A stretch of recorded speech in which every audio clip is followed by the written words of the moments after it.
Vamos dar início à nossa aula, que tem como tema hermenêutica e homilética intensiva. Vamos ver aí a definição da palavra hermenêutica. A palavra hermenêutica vem do grego hermeneu. De fato, a palavra era usada no sentido de explicar o significado das palavras em uma linguagem diferente.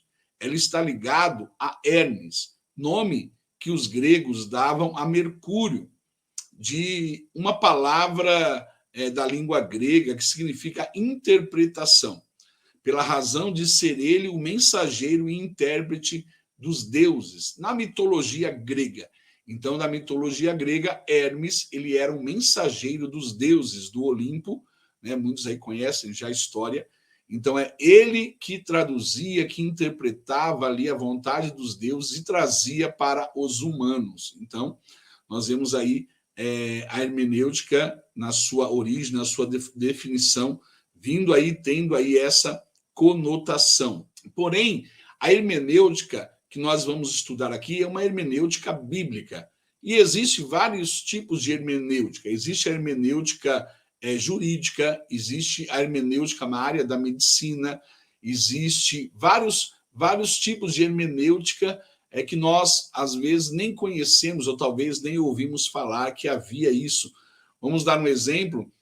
Quando você vê dois médicos conversando a respeito de algum diagnóstico de algum paciente, vocês vão ver eles falando com palavras difíceis, palavras que somente eles compreendem, somente eles entendem. Então, ali é uma hermenêutica, eles conseguem entender e fazer a interpretação daquilo que está sendo falado. E também na área jurídica nós vemos muito disso, né? Muitas palavras difíceis que quando nós temos aí um advogado, um juiz conversando, falando muitas palavras ali também difíceis que nós não entendemos. Por quê? Porque é hermenêutica, precisa haver uma interpretação, precisa haver um conhecimento, ok? Para que o que esteja sendo dito venha a ser interpretado de uma forma correta. A hermenêutica, ela analisa não somente aquele texto que nós lemos, mas também analisa o contexto, tornando-se imprescindíveis elementos como fator histórico, cultural, momento político em que o texto ou o livro foi escrito, o fator social, econômico e etc. A hermenêutica também tem entre seus principais aspectos a semântica. O que é a semântica? A semântica é o significado, é o sentido realmente das palavras, né? O estudo sobre o significado das palavras que nós iremos aprender um pouquinho também nesse curso. E quando nós falamos de contexto, nós vemos que o contexto não é somente aquilo que está escrito antes do texto e depois do texto que nós lemos. A hermenêutica em si, dentro da exegese também, que é um estudo mais profundo das escrituras, nós vamos aprender aqui também um pouquinho sobre exegese mais adiante. Nós vamos ver que essa hermenêutica ela pode estar também ligada a toda a Bíblia, ok? Não somente ao contexto ali do texto que ela foi escrito, mas ela pode estar ligada em toda a palavra de Deus. Por quê? Porque o Antigo Testamento é a sombra do Novo, e nós vemos muitas coisas, muitas passagens bíblicas que Jesus mencionou no Novo Testamento, que faz menção ali ao Antigo Testamento. Então, o contexto, a hermenêutica, ela precisa estar ligada também ao contexto bíblico, e ter aí esse contexto baseado em toda a palavra de Deus. Ter um método correto de interpretação da palavra de Deus significa a diferença entre sua correta compreensão e heresias nas crenças e comportamento. Em assuntos espirituais, é de grande importância que tenhamos princípios sólidos de interpretação da Bíblia, ou então nos desencaminharemos mediante uma compreensão deturpada da revelação de Deus à humanidade. Então, se nós não tivermos uma correta interpretação, um método para interpretar a Bíblia corretamente, nós estaremos sujeitos a praticar e ensinar até mesmo heresias, coisas que a Bíblia não diz, sendo criação aí de homens maus, homens fraudulentos, que nós vamos aprender daqui a pouco, a respeito de crenças e comportamento, ok? Então, se nós temos uns princípios sólidos da interpretação da Bíblia, que nós vamos aprender na segunda aula que nós teremos, quando nós temos essa compreensão, nós não somos enganados, nós não caímos em heresias, quando nós temos uma boa hermenêutica, nós conseguimos interpretar a Bíblia corretamente. E nós não somos enganados pelos falsos profetas. Outra, porque temos o Espírito Santo. E o Espírito Santo que está em nós, ele testifica aquilo que vem de Deus e aquilo que não vem também de Deus. Então nós vemos que esse método, ele faz alguns métodos que nós vamos aprender sobre hermenêutica, é imprescindível para quem realmente quer trazer uma mensagem verdadeira, uma mensagem genuína da palavra de Deus. E também eu quero falar aqui sobre essa visão deturpada da revelação de Deus à humanidade. Porque tem muitas pessoas que pegam textos fora de contextos.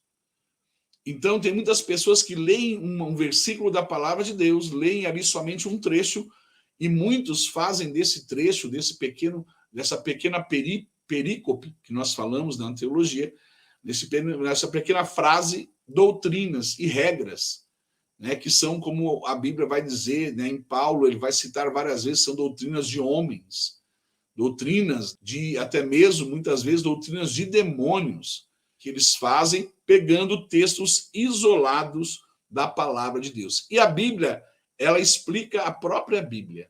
Precisamos entender isso. A Bíblia, ela explica a própria Bíblia. Então, nós vamos ver que, às vezes, você lê um texto que, às vezes, você não está entendendo, e você só vai entender aquele texto quando você chegar no final do texto, ou talvez no próximo capítulo, ou num capítulo anterior. Aí, se você ler o contexto, vai fazer nexo àquilo que você está lendo, vai fazer você entender o porquê que o autor, ou porquê que aquele personagem fez aquilo, ou ele falou aquilo, porque você vai ter uma visão macro, né, da história. Então, por isso que o contexto é muito importante, o contexto bíblico. Toda heresia que já causou destruição na raça humana ocorreu porque alguém interpretou a palavra de Deus de modo errado, ou então agiu em consciente oposição à verdade, muitas vezes criando regras e doutrinas baseadas em versículos isolados da palavra de Deus.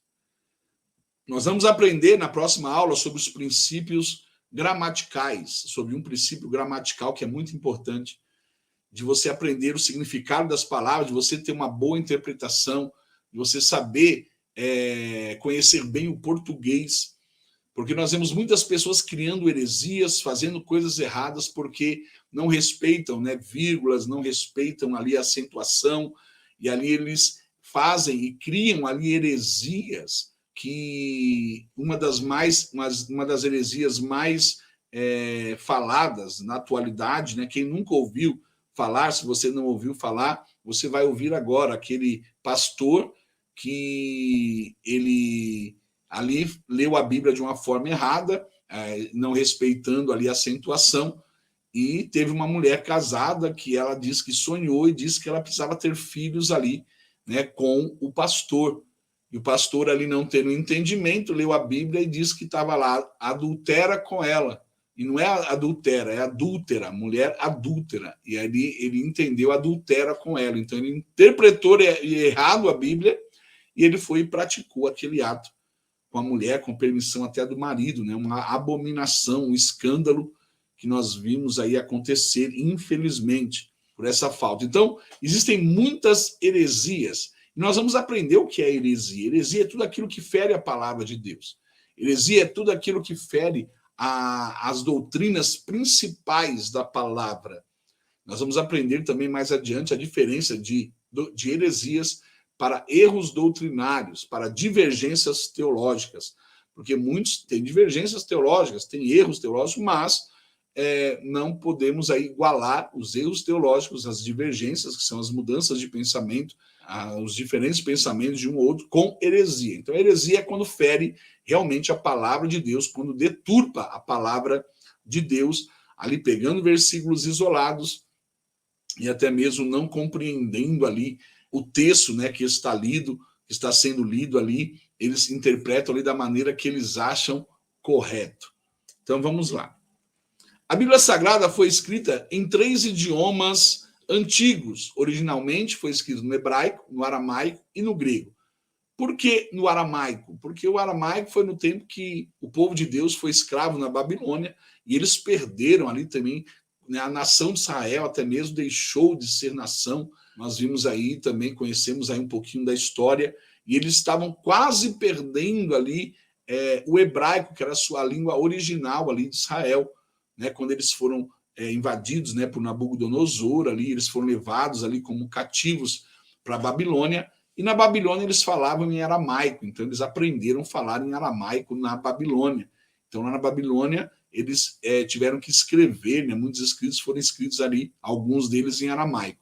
E no grego, né, que era o grego koiné, que é o grego antigo, que foi escrito no Novo Testamento, foi escrito no grego, e o Antigo Testamento foi escrito no hebraico e algumas passagens em aramaico. E no Novo Testamento foi escrito no grego koiné, que é um grego que já não existe mais, e o grego clássico. Então essas daí são as línguas que foram escritas aí a palavra de Deus. As línguas originais. Por essa razão é que nós não podemos tentar interpretá-la usando somente a língua portuguesa, porque há uma diferença muito grande das línguas originais para o português, para a língua portuguesa. Então tem gente que quer interpretar a Bíblia e vai procurar, às vezes, uma definição de uma palavra onde? No dicionário Aurélio. O dicionário Aurélio é um dicionário de língua portuguesa. Não tem como você querer trazer uma interpretação da língua portuguesa de um dicionário ali de língua portuguesa, sendo que o escrito foi escrito em grego, ou em aramaico, ou em hebraico. Então, por isso que precisamos conhecer um pouquinho dessas línguas e saber ali aonde procurar, quando precisamos procurar uma definição correta da palavra, né? A etimologia significa a origem, onde ela foi criada, qual era o seu verdadeiro significado. Então, nós precisamos pesquisar aonde? No dicionário bíblico. Se nós estamos fazendo uma interpretação, uma hermenêutica bíblica, então o que nós vamos pesquisar tem que ser num dicionário bíblico, não no dicionário português, porque no dicionário português, muitas vezes, tem muitas coisas que são escritas ali, e na realidade não faz sentido com o que era ou que foi escrito naquele tempo, ok?